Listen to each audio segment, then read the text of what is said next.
সবাইকে একটি নতুন সুখবর নিয়ে আমরা আজকের এই ভিডিওটি করছি। এসএলএসটি 2025 আজকের বিষয়, আগে কোনটি নিয়োগ হবে, নবম দশম না একাদশ দ্বাদশ। তাহলে আজকে আমরা যে বিষয়টি তোমাদের সামনে নিয়ে এসেছি সেটা হচ্ছে কোন বিষয়টা আগে নিয়োগ হবে, এটা নবম দশমেরটা না 11-12। এসএসসির যে কমিশন সেখান থেকে ডাব্লিউবির যে এসএলএসটি 2025 একটা বিগ আপডেট জানা যাচ্ছে। স্কুল সার্ভিস কমিশন কিছু বিশেষ কার্যবাহী কর্তা যারা জানিয়েছেন যে আগে নবম দশমের রেজাল্ট প্রকাশিত হলেও নিয়োগপত্র আগে একাদশ এবং দ্বাদশ ক্লাসের হবে। তাহলে কি বুঝছে যে আগে একাদশ এবং দ্বাদশ ক্লাসের নিয়োগ হবে। কিভাবে হবে, কেন হবে, সেই বিষয় আজকে এই ভিডিওটা। বন্ধুরা তোমরা দেখতে থাকো, যারা এই বিষয়ে তোমরা জানতে চাইছো তাদের জন্য আজকের এই ভিডিওটি। তোমরা যারা এসএলএসটি 2025-এ অংশগ্রহণ করেছো, যে সবসময় যে কখন কি পরিবর্তন হয়, এই যে আমরা একটা বিষয়ের মধ্যে রয়েছি যে এই বুঝি কোনো পরিবর্তন হয়ে গেল, কিন্তু এই যে আমরা নতুন নতুন যে আপডেটগুলো পাচ্ছি বা সেই সম্পর্কে কিন্তু আমরা আজকের এই ভিডিওটি তোমাদের সামনে উপস্থাপন করছি। তাহলে আজকের বিষয়টা হলো এসএলএসটির নিয়োগ হচ্ছে কোনটি আগে। তাহলে একাদশ এবং দ্বাদশের নিয়োগটি আগে হবে, এবং একাদশ দ্বাদশের এখনো পর্যন্ত যে রেজাল্ট এই সপ্তাহে, প্রথম সপ্তাহে অর্থাৎ নভেম্বরের এই সপ্তাহে 7 নভেম্বর এইটি প্রকাশিত হবে রেজাল্ট। এবার তারপর কি আসবে, রেজাল্টের পরে তোমাদের কি হবে, ইন্টারভিউর জন্য কল আসবে, তারপর তোমার চূড়ান্ত ফাইনাল প্যানেল তৈরি হবে, তারপর কাউন্সেলিং হবে। এইটা কেন করা হচ্ছে, একাদশ দ্বাদশের নিয়োগপত্র আগে কেন হচ্ছে? এটা পরীক্ষা যেহেতু পরে হয়েছিল তাহলে নিয়োগ হিসাবে পরে হওয়ার কথা। কিন্তু একটা বিষয়, যেহেতু সুপ্রিম কোর্ট সময়সীমা বেঁধে দিয়েছে 31শে ডিসেম্বরের মধ্যে সমস্ত নিয়োগ প্রক্রিয়া এবার শেষ করতে হবে, তাই এসএসসি কমিশন যে সিদ্ধান্ত নিয়েছে যে অনেকেই কি হয় নবম দশমেও তারা পরীক্ষায় দিয়েছে এবং একাদশ দ্বাদশেও পরীক্ষা অংশগ্রহণ করেছে। এই যে দেখা যাচ্ছে যে যদি নবম দশমের রেজাল্টটা আগে দিয়ে এবং নিয়োগপত্র নবম দশমের আগে শুরু করে, তাহলে অনেকেই কি হবে, আবার দেখা যাচ্ছে 11-12 যারা চান্স পেতে পারে। এই যে একটা আবার নতুন ভ্যাকান্সি দেখা যাচ্ছে যে ব্ল্যাঙ্ক হয়ে যাবে, এই যে সময়টা যেন কম লাগে, যেহেতু আমাদের হাতে খুবই সময় নেই, আর 31শে ডিসেম্বর এর মধ্যে সংস্থা চূড়ান্ত করতে হবে। অতএব কমিশনরাও চাচ্ছে যে তাড়াতাড়ি যেন সমস্ত প্রক্রিয়াটি সমাপ্ত হয়ে যায়। তো এই জন্য আগে যারা 11 এবং 12-এর নিয়োগ পেয়ে যাবে তারা নিশ্চয়ই আর নবম দশমের জন্য তারা আর আসবেন না। সবাই চায় যে উচ্চ মাধ্যমিকের বিষয়টাকে তারা গ্রহণ করবেন, এই এবং তারা কখনোই আর তাদের পোস্ট ছেড়ে আসবে না। এটা ভেবেই এসএসসি কমিশন এই সিদ্ধান্ত নিয়েছে যে একাদশ এবং দ্বাদশ এই শ্রেণীর নিয়োগপত্র আগে হবে। কিন্তু এখানে কিছু কিছু মানুষের একটু সমস্যা, সবাই বলছে যে দেখা যাচ্ছে কারো যে দূরের পোস্টিং হলো, একাদশ দ্বাদশ যদি দূরের কোনো স্কুলে সিলেক্টেড হয়, তাহলে দেখা যাচ্ছে আবার যদি তারা নবম দশমে যদি তারা খুব কাছের স্কুল পেতে পারে, কিন্তু সেই সুযোগটা কিন্তু তাদের থাকছে না। এমনিতেই ফ্রেশার্সদের তো বিভিন্ন কাট অফ মার্কে নিয়ে অনেক জটিলতা রয়েছে। বিভিন্ন ভিডিওর সময় অনেকে তোমরা কমেন্ট করে বলছো যে 60-তে কেন হচ্ছে এই কাট অফটা দেখাচ্ছেন, 70-তে নয় কেন?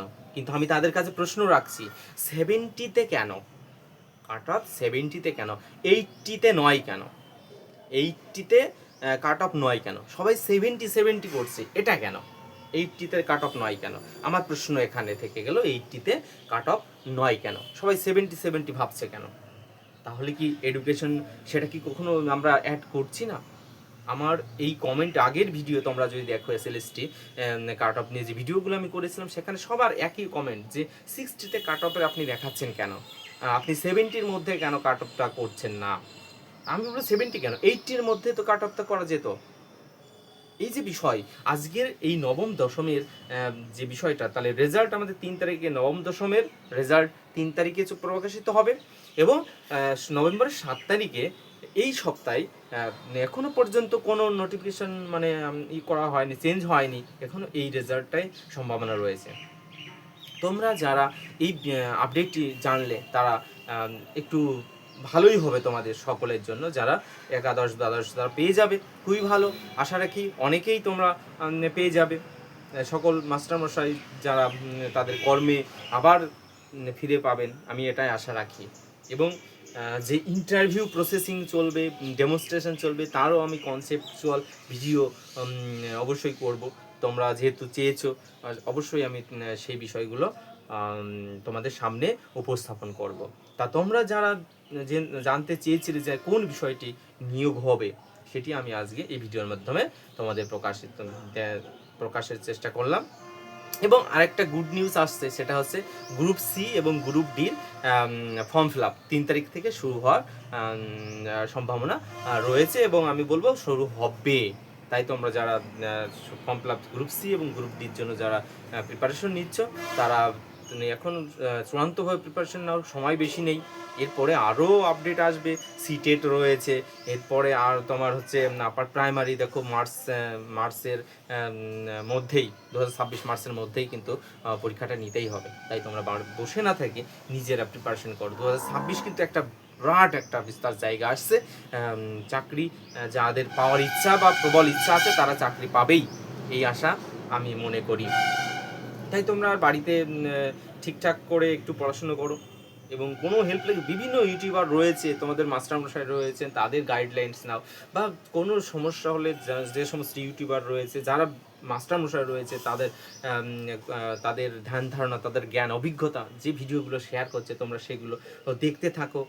এবং সকল মাস্টারমশাইদেরকে আমি সবসময় একটা কথা বলি, ভিডিও খারাপ হতে পারে, সব অ্যানালাইসিস বা আলোচনা যে সবাই গ্রহণ করবে এটি কিন্তু নয়, আমি কখনোই মনে করি না। আমাদের মাস্টারমশাইরাও যখন আলোচনা করেন, সব আলোচনা সবাই কি একইভাবে মেনে নেন?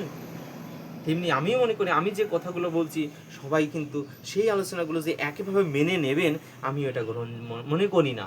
তাই তোমরা যা কমেন্ট করছো, তোমাদের ইচ্ছা মতো অবশ্যই কমেন্ট করার অধিকার তোমাদের আছে, কমেন্ট করো, বেশি বেশি কমেন্ট করো, আমি যেন আরও তোমাদের বিষয়গুলো বুঝতে পারি। এবং আরও আদার্স যারা কমেন্টের সঙ্গে যুক্ত রয়েছে, তোমার আমার এই যে ভিডিওগুলো যারা দেখছো তারাও কমেন্ট করো এবং তোমাদের বিষয়গুলো আলোচনা করো। একটা বিষয় মনে রাখবে, আলোচনা করলেই সেই বিষয়টি সমাধান বেরিয়ে আসবে।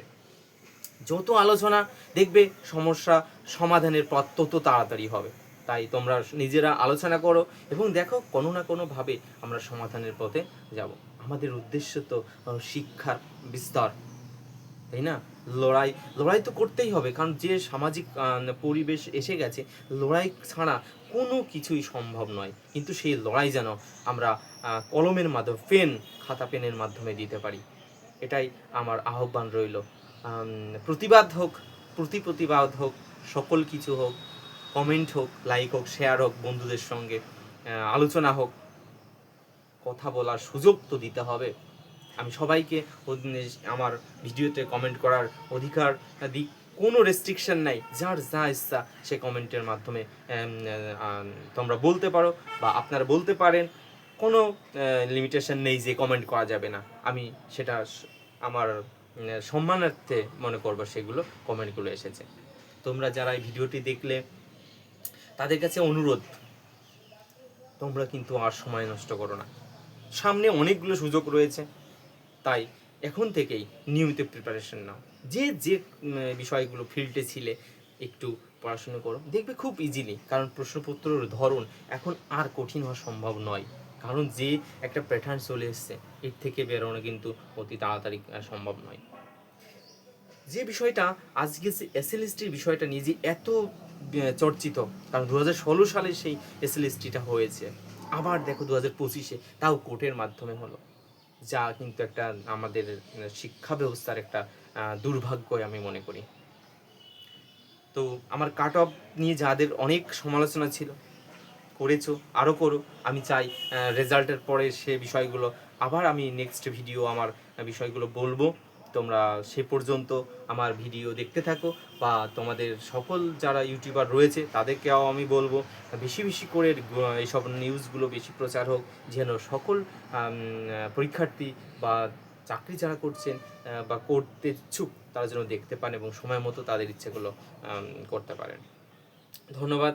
আমার আলোচনা যদি ভালো লাগে তাহলে দেখতে থাকো, আর কিছু বলা নেই। তোমরা সবাই সুস্থ থাকো, ভালো থাকো, পরবর্তী ভিডিওর জন্য অপেক্ষা করো। ধন্যবাদ সবাইকে।